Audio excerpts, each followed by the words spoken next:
Assalamualaikum warahmatullahi wabarakatuh. Perkenalkan, nama saya Apriliana Yuwaniko, NIM 18010400051. Hari ini saya akan menjelaskan materi mengenai pragmatik. Untuk yang pertama yaitu ada teori relevansi 1. Dalam pendekatan teori relevansi, seluruh kerangka maksimum Grace sepenuhnya digantikan oleh prinsip-prinsip relevansi. Prinsip ini menurut Sperber dan Wilson mencapai penyederhanaan yang diperlukan terhadap kerangka Grace meskipun tidak kehilangan kekuatan kerangka tersebut dalam memberikan penjelasan. Di samping itu, prinsip ini dikembangkan lebih penuh dibanding gagasan Grace tentang relevansi.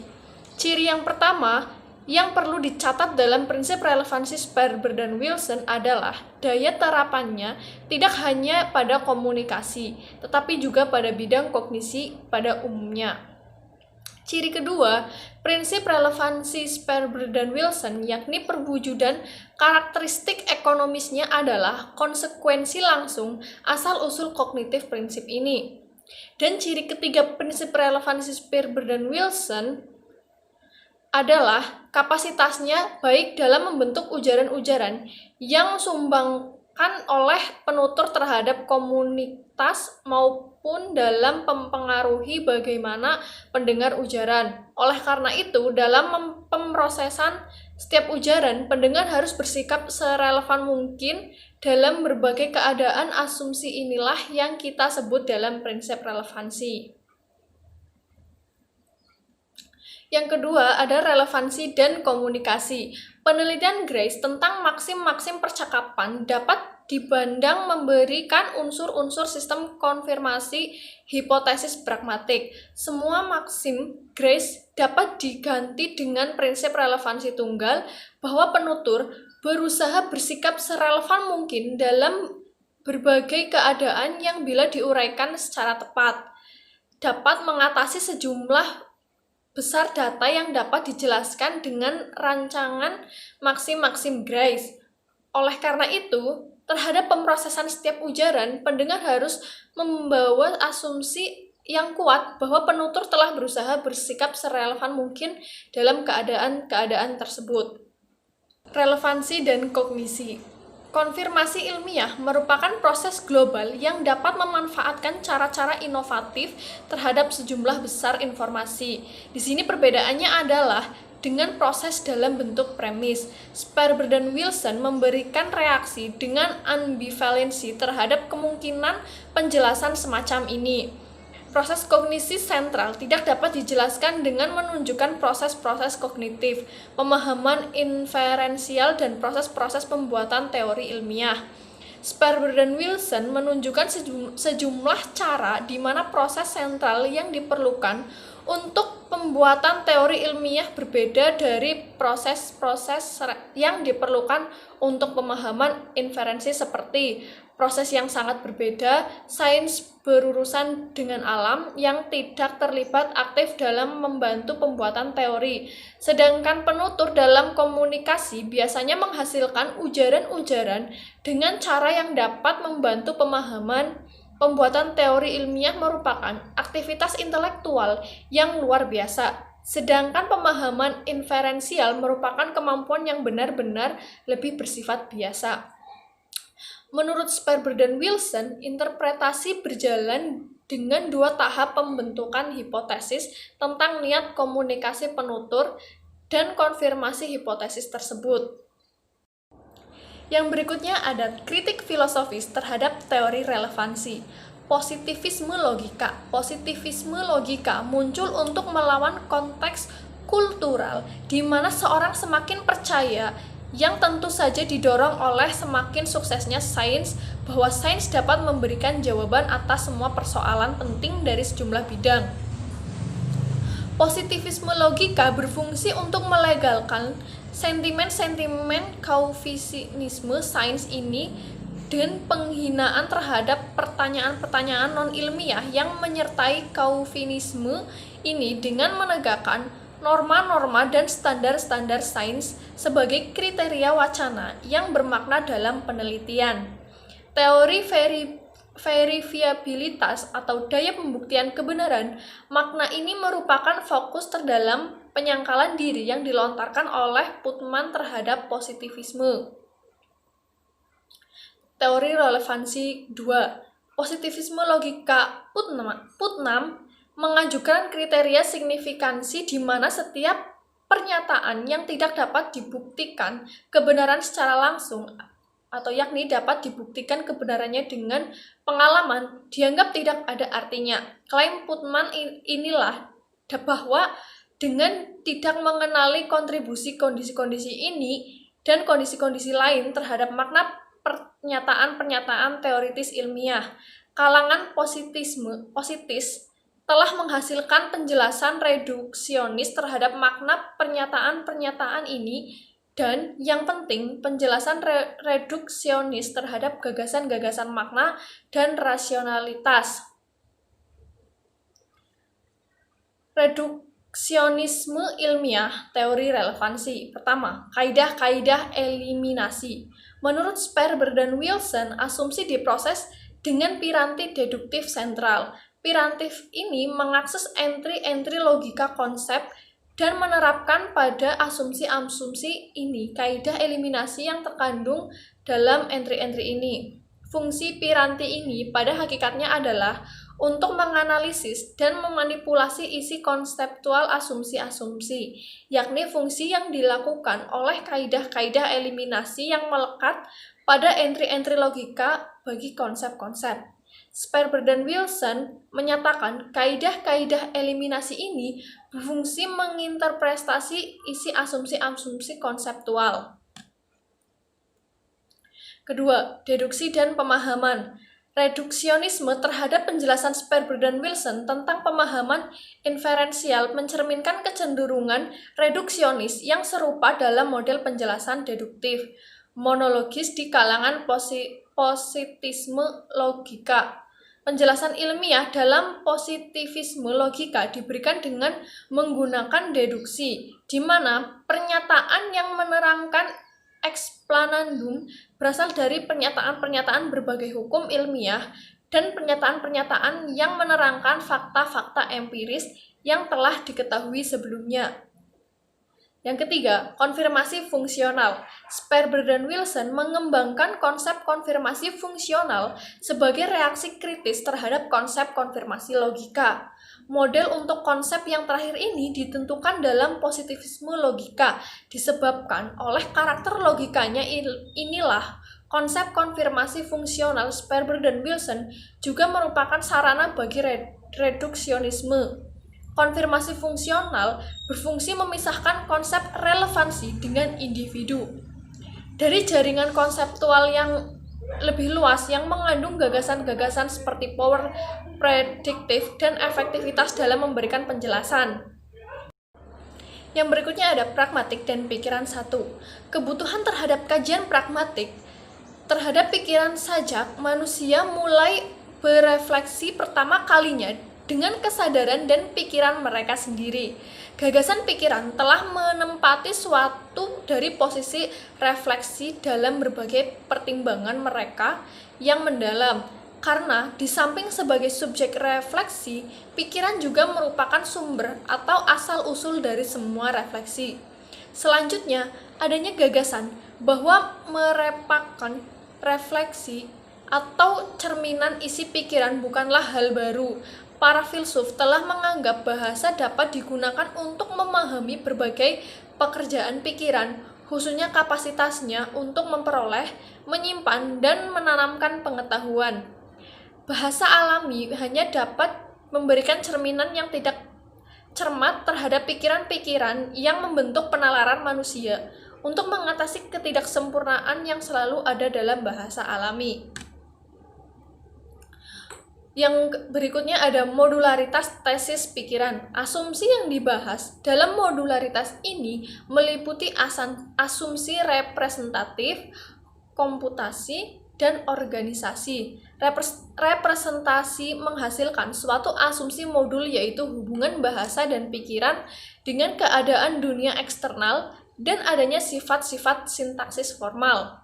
Sistem komputasi menyatakan bahwa hubungan bahasa dan pikiran berupa pikiran melakukan komputasi yang didorong oleh sifat semantik, formal, dan ketidakpekaan atribut semantis. Hubungan bahasa dan pikiran dalam organisasi pikiran terhadap 3 asumsi modul meliputi 1. Asumsi modul LED dan kapasitas mental memori. Yang kedua, asumsi modul bidang khusus primer, komputasi otonom, dan informasi sejak lahir. 3. Asumsi modul sistem sentral, keyakinan, dan pemecahan masalah. Teori modularitas tersebut dinyatakan dan dipertahankan oleh Kasir. Modul pragmatik menyebabkan pemrosesan sintaksis dan semantik yang akan menghasilkan daya literal. Resumen kedua tentang sistem sentral, Kasir menghubungkan dengan modul persepsi visual, modul pikiran, dan modul kognitif. Kasir juga mengatakan bahwa dalam hubungan pragmatik dan pikiran terdapat bidang pemisah berupa ekspresi indeks dan praanggapan. Yang berikutnya ada representasi modularitas tesis pikiran. Representasi modularitas tesis pikiran yaitu teori pikiran yang sangat penting. Itulah harus dijelaskan bagaimana pikiran dapat berisi representasi-representasi keadaan yang berada di luarnya. Representasi itu sendiri merupakan salah satu pendekatan mengenai isi pikiran dan pragmatik. Representasi bersifat imajinal yang berupa struktur-struktur yang menyerupai bahasa dalam bahasa pikiran internal. Komputasi modularitas tesis pikiran. Komputasi modularitas tesis pikiran yaitu Hobbes mengajukan teori komputasional yang menganggap bahwa pikiran manusia adalah komputasi. Di dalamnya terdapat penambahan dan pengurangan yang kemudian mencerminkan penularan pikiran. Pada hakikatnya, Hobbes memahami hubungan bahasa dan pikiran secara pragmatik. Artinya, pikiran-pikiran manusia dapat dilihat dengan jelas dengan memperhatikan cara penggunaan bahasa. Komputasi pada dasarnya merupakan representasi yang tidak dapat dipisahkan dari fungsi pikiran dalam kegiatan operasi kognitif. Yang berikutnya ada organisasi modularitas tesis pikiran. Organisasi modularitas tesis pikiran yaitu bahwa hakikatnya pendekatan modul terhadap pikiran terletak dalam pengorganisasian struktur pikiran yang kompleks. Pada tataran pengorganisasian makro, pikiran dianggap terdiri atas sejumlah kemampuan yang berbeda namun berkaitan. Bahkan, pada tataran pengorganisasian makro, pikiran memiliki berbagai kapasitas mental lainnya, misalnya memori yang tidak menjadi landasan setiap kemampuan apapun yang berlainan. Pada tataran pengorganisasian mikropikiran, sejumlah kemampuan pikirannya adalah modul-modul kognitif menurut pengertian istilah yang diberikan Fodor. Modul-modul ini khusus bagi bidang-bidang tertentu, misalnya persepsi visual bersifat primer, dalam pengertian bahwa mereka tidak tersusun dari unit-unit yang lebih besar. Secara komputasional bersifat otonom, dalam pengertian bahwa mereka tidak berbagi atau sharing kapasitas-kapasitas mental seperti memori dengan modul-modul dan kemampuan-kemampuan lainnya, dan bersifat bawaan sejak lahir. Dalam pengertian bahwa struktur modul-modul tersebut tidak dapat dijelaskan dalam kaitannya dengan pembelajaran. Yang berikutnya ada pragmatik dan modularitas. Modularitas merupakan gambaran yang tepat tentang beberapa kompetensi mental untuk menempatkan pragmatik pada tes eksternal, kecocokan, dan pengintegrasian. Kasar tentang modularitas pragmatik. Pragmatik dalam pikiran sama dengan modul pragmatik, bagian tengah pragmatik, bidang pemisahan pragmatik. Rumusan tripartit ini diperoleh dari penyelidikan terhadap 6 fenomena pragmatik: deiksis, praanggapan leksikal, daya atau tindak tutur, performatif, implikatur percakapan, dan prinsip-prinsip kesantunan. Secara khusus dapat dikatakan bahwa tindak tutur menunjukkan kebutuhan akan modul pragmatik yang bersifat linguistik. implikator percakapan dan prinsip kesatuan menunjukkan adanya komponen pragmatik dalam sistem sentral pikiran dan indeksikal dan peranggapan pragmatik leksikal memberikan bukti adanya bidang pemisah antara modul pragmatik dan bagian pragmatis sistem sentral tersebut. Yang berikutnya ada modul pragmatik. Modul pragmatik yaitu kasar menggunakan kasus tindak tutur pada umumnya dan tindak tutur tak langsung pada khususnya. Modul pragmatik menyebabkan pemrosesan sintaksis dan semantis ujaran yang dari pemrosesan ini kasar memperoleh daya literalnya. Modul pragmatik menentukan daya literal dengan menggunakan sifat-sifat sintaksis, ujaran yang sedang dianalisis, dan bersifat semantis, unsur-unsur leksikal ujaran dan unsur-unsur lainnya. Yang berikutnya ada sistem sentral pragmatik. Maksud dari sistem sentral pragmatik yaitu pernyataan-pernyataan yang dilontarkan kasar tentang bagian pragmatik sistem sentral, meskipun dapat dipertahankan sendiri, benar-benar dibatasi pada sistem ini karena adanya asumsi-asumsi kerangka modul. Memang, pernyataan-pernyataan kasar relevan dengan pengoperasian begitu banyak fenomena kognitif sehingga tidak ada landasan yang dapat digunakan untuk menegakkan pembedaan antara proses-proses input dan proses-proses sentral. Yang berikutnya ada bidang pemisah pragmatik. Bidang pemisah pragmatik kasar dapat mengintegrasi proses-proses modul yang berbeda-beda, yang dalam melakukannya mencerminkan realitas fenomena-fenomena kognitif secara lebih baik daripada pandangan-pandangan modul pragmatik dan sistem sentralnya. Menurut Kasar, dua fenomena pragmatik menunjukkan adanya bidang pemisah dalam pikiran. Ekspresi indeks seperti she dan here menunjukkan pendapatnya, mengungkapkan seperangkat ciri-ciri bidang pemisah yang kompleks antara bahasa dan modul persepsi pada satu pihak dan sistem sentral pada lain pihak.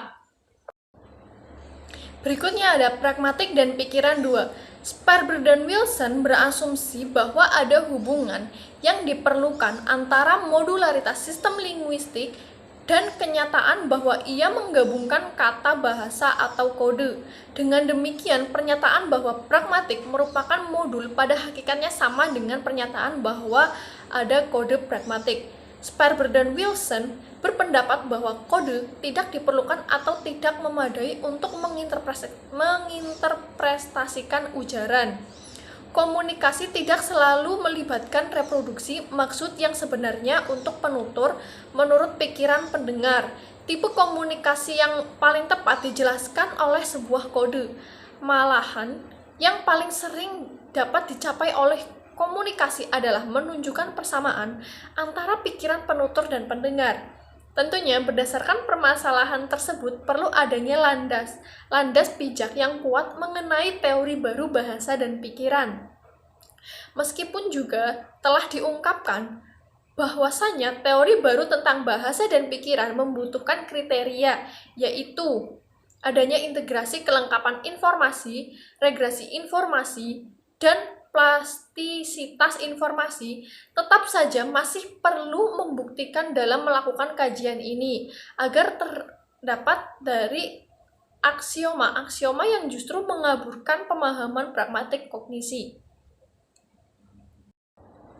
Yang berikutnya adalah bentuk-bentuk pragmatik. Yang pertama, berdasarkan fungsi tindak tutur, kita dapat mengenal bentuk pragmatik yaitu lokusi, ilokusi, dan perlokusi. Yang pertama, bentuk lokusi adalah bentuk ujaran untuk menyatakan sesuatu. Bentuk ujaran ini disebut dengan the act of saying something. Konsep lokusi memandang suatu kalimat atau ujaran sebagai suatu proposisi atau pernyataan yang terdiri atas subjek dan predikat. Yang kedua, bentuk ilokusi adalah suatu bentuk ujaran yang tidak hanya berfungsi untuk mengungkapkan atau menginformasikan sesuatu, namun juga dipergunakan untuk melakukan sesuatu atau sesuatu tindakan. Bentuk ilokusi ini lebih sukar untuk diidentifikasikan dibandingkan dengan bentuk lokusi, karena terlebih dahulu harus memperhatikan pembicaraan dan lawan bicaranya, waktunya, tempatnya, situasinya, dan sebagainya. Yang ketiga ada bentuk perlokusi. Bentuk perlokusi adalah suatu bentuk ujaran yang pengungkapannya dimaksudkan untuk mempengaruhi lawan bicara. Yang kedua ada berdasarkan implikatur. Bentuk pragmatik ada dua macam, yaitu implikatur konvensional dan implikatur percakapan. Istilah implikatur dipakai untuk memperhitungkan apa yang dapat disarankan atau dimaksud oleh pembicara, serta berbeda dari apa yang dimaksud secara harfiah.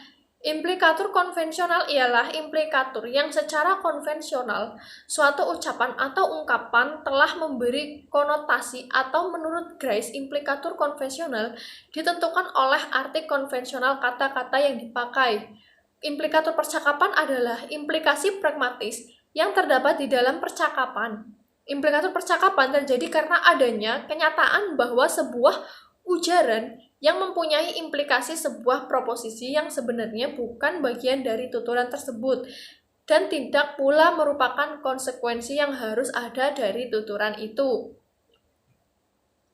Yang ketiga, berdasarkan rujukan atau referensi, terdapat pragmatik, anafora, dan katafora. Rujukan atau referensi ialah kata atau frase atau peranti bahasa yang menunjukkan kepada kata atau frase atau ungkapan yang telah dinyatakan sebelumnya atau yang akan dinyatakan. Kata atau frase peranti bahasa untuk membuat rujuk silang dengan hal yang tidak dinyatakan sebelumnya disebut anafora. Peranti bahasa untuk membuat rujukan silang dengan hal atau kata yang akan dinyatakan disebut katafora. Berdasarkan prinsip kata kerja, ada maksim kuantitas. Maksim kuantitas menetapkan bahwa setiap peserta pembicaraan memberikan kontribusi yang secukupnya atau yang sesuai dengan yang diperlukan oleh lawan bicaranya. Yang kedua, maksim kualitas. Maksim atau aturan kualitas menerapkan bahwa setiap peserta pembicaraan harus mengatakan hal yang sebenarnya. Kontribusi peserta pembicaraan harus didasarkan pada bukti atau fakta yang memadai. Yang ketiga, maksim relevansi atau hubungan. Maksim relevan menetapkan bahwa setiap peserta pembicara harus memberikan kontribusi yang relevan dengan masalah pembicaraan. Yang keempat, maksim cara atau maksim pelaksanaan. Maksim cara atau pelaksanaan menetapkan peserta pembicaraan berbicara secara langsung, tidak kabur, tidak paksa, dan tidak berlebih-lebihan serta runtut. Yang kelima, berdasarkan prinsip kesopanan, ada maksim kebijaksanaan. Maksim ini diungkapkan dalam ujaran impositif dan komisif. Maksim ini berdasarkan pada aturan A. Buatlah kerugian orang lain sekecil mungkin, dan B. Buatlah keuntungan orang lain sebesar mungkin. Leach diterjemahkan oleh Oka 1997 halaman 206. Maksim kebijakan ini menetapkan pembicaraan untuk membuat keuntungan bagi orang lain sebesar mungkin dan menetapkan lawan bicara untuk mendapat kerugian dirinya sebesar mungkin, bukan sebaliknya.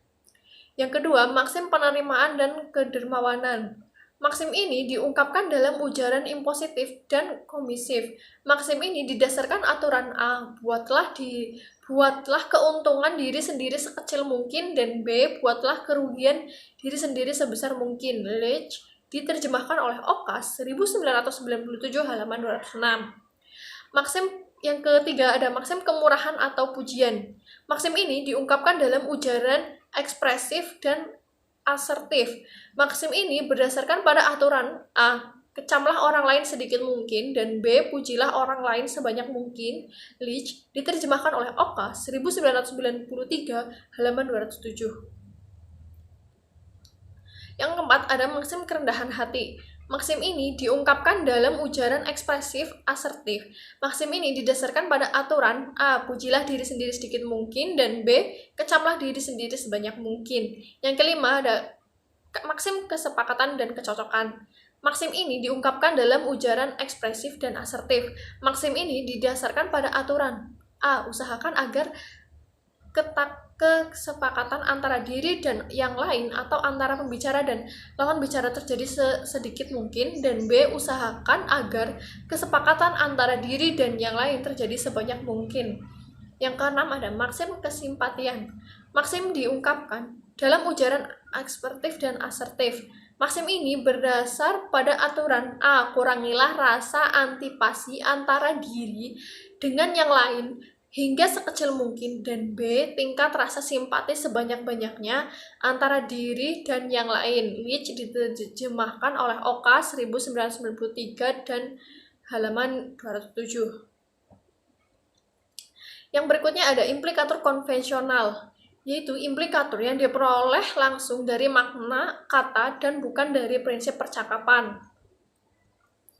Implikator percakapan. Implikator percakapan adalah sesuatu yang harus dipahami atau disimpulkan secara pragmatis, tidak seperti entailment dan presuposisi. Implikator tidak terkait dengan kata-kata dan frasa tertentu dalam tuturan, melainkan justru muncul dari faktor kontekstual dan pemahaman konvensi yang diamati dalam percakapan. Yang berikutnya ada deiksis. Sebuah kata dikatakan deiksis apabila referen atau rujukannya berpindah-pindah atau berganti-ganti tergantung pada siapa yang menjadi si pembicara atau tergantung pada saat dan tempat dituturkannya kata itu dan tempat dituturkannya kata itu. Contoh 1. Saudara hakim yang terhormat, berdasarkan keputusan Bapak pada perkara ini saya menyatakan naik banding. Kedua, mulai hari ini Anda saya pecat, silakan ambil pesangon Anda dan jangan coba-coba lagi menampakkan batang hidung Anda di sini. Yang ketiga, saya sudah bilang, ibu jangan begitu bersikap kepada anak-anak, nanti mereka malah lebih suka diatur. Masih banyak cara yang dapat kita lakukan agar mereka sadar pada kesalahannya tanpa harus membuat mereka sakit hati dan kecewa. Penjelasannya, kata saya pada contoh 1, 2, dan 3 mempunyai referen atau rujukan yang berbeda jika dilihat dari siapa yang berbicara. Pada contoh 1, penutur pada wacana tersebut tentunya dilakukan oleh pembela yang ditunjukkan kepada hakim untuk menyatakan keberatannya terhadap vonis yang dijatuhkan kepada kliennya.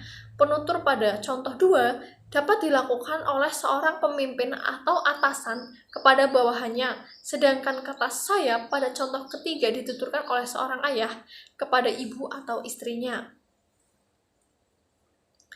Yang berikutnya ada hakikat dan fungsi deiksis. Hakikat deiksis yaitu suatu yang menunjukkan secara langsung sesuai dengan konteks wacananya. Fungsi deiksis sekarang digunakan untuk menggambarkan fungsi kata ganti persona, kata ganti demonstratif, fungsi waktu, dan macam-macam ciri pragmatikal dan leksikal lainnya yang menghubungkan ujaran dengan jalinan ruang dan waktu dalam tindak ujaran. Jenis-jenis deiksis, ada deiksis persona. Pemahaman deiksis persona mengarah pada pemahaman kata ganti diri. Deiksis persona ada kata ganti persona pertama, aku dan saya. Kata ganti persona kedua dan kata ganti persona ketiga, ia, dia, dan beliau. Yang berikutnya ada deiksis ruang. Deiksis ruang, unsur yang membentuk deiksis ruang mengacu pada penggambaran tempat atau keadaan tertentu yang berorientasi pada sudut pandang penutur atau pembicara. Bentuk-bentuk preposisi deiksis dari dan pada jika digabungkan dengan unsur menunjuk tempat akan membentuk deiksis ruang. Dengan catatan unsur rujukan yang berorientasi pada penutur juga terdapat dalam tuturan atau wacana tersebut. Yang ketiga ada deiksis waktu. Unsur pembentukannya mengacu pada penggambaran waktu bersifat temporal. Leksem waktu dikatakan deiksis apabila menjadi patokan adalah penutur atau pembicara. Deiksis waktu dapat juga dibentuk dengan menggabungkan leksem waktu, baik yang tidak dengan kata-kata lain, misalnya kata ini dan itu. Ya, itu tadi sedikit penjelasan dari saya. Kurang lebihnya saya mohon maaf. Terima kasih. Wassalamualaikum warahmatullahi wabarakatuh.